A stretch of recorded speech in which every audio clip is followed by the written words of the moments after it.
எடப்பாடி பழனிசாமி என்பவர் வந்துட்டு ஒரு கொலை குற்றவாளி அப்படின்னு நம்மளுடைய பிரான்ஸ்ல இருக்க தமிழச்சி வந்துட்டு இப்போ ரொம்ப ஓப்பனா வந்துட்டு ஒரு வீடியோவை ஃபேஸ்புக் ட்விட்டர் பகுதியில வந்துட்டு ஷேர் பண்ணி வந்துட்டு இருக்காங்க. இது ஒரு மிகப்பெரிய அதிர்ச்சி செய்தியாக வந்துட்டு இருக்கு நம்மளுடைய தமிழ்நாட்டு மக்களுக்கு. அதாவது சசிகலா அவர்கள் வந்துட்டு சொத்து குவிப்பு வழக்கின் காரணமாக ஜெயிலுக்கு போனதுக்கு அப்புறமா சட்டமன்ற உறுப்பினராகவும் தமிழக முதலமைச்சராகவும் நேற்று மாலை வந்துட்டு பதவியேற்றுக் கொண்டவர் வந்துட்டு நம்மளுடைய எடப்பாடி பழனிசாமி அவர்கள்.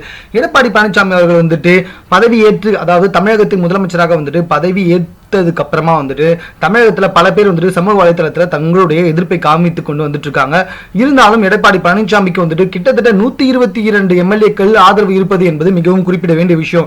இதற்கிடையில நேற்று நம்மளுடைய பிரான்ஸ்ல இருக்க தமிழச்சி இவர்களை பற்றி கூற வேண்டும் என்பதே இல்லைங்க. ஏற்கனவே வந்துட்டு சுவாதி கொலை வழக்கிலையும் ராம்குமார் வந்துட்டு சிறையில் கொலை செய்யப்பட்டதை பற்றி பல ஆதாரங்களையும் வீடியோக்களையும் வெளியிட்டவங்க இவங்களால தான் வந்துட்டு சுவாதி கொலை வழக்கு வந்துட்டு ரொம்பவே வந்துட்டு விறுவிறுப்பா போகப்பட்டது அப்படின்னு கூட சொல்லலாங்க.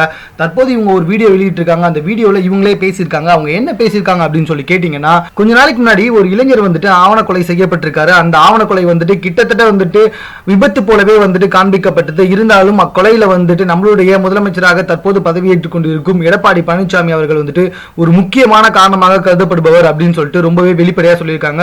அது மட்டும் இல்ல, இது குறித்து ஓபிஎஸ் அவர்கள் வந்துட்டு கூடிய சீக்கிரமே வந்துட்டு ஆதாரங்களை திரட்டி அதை வெளியே எடுத்துட்டு வருவாரு அப்படின்னு எதிர்பார்க்கலாம் அப்படின்னு நம்மளுடைய பிரான்ஸ்ல இருக்க தமிழச்சி வந்துட்டு ஒரு மிகப்பெரிய வெடிகுண்டை வந்துட்டு தமிழக மக்கள் முன்னாடி வந்துட்டு கொளுத்தி போட்டுருக்காங்கன்னா பாத்துக்கோங்க.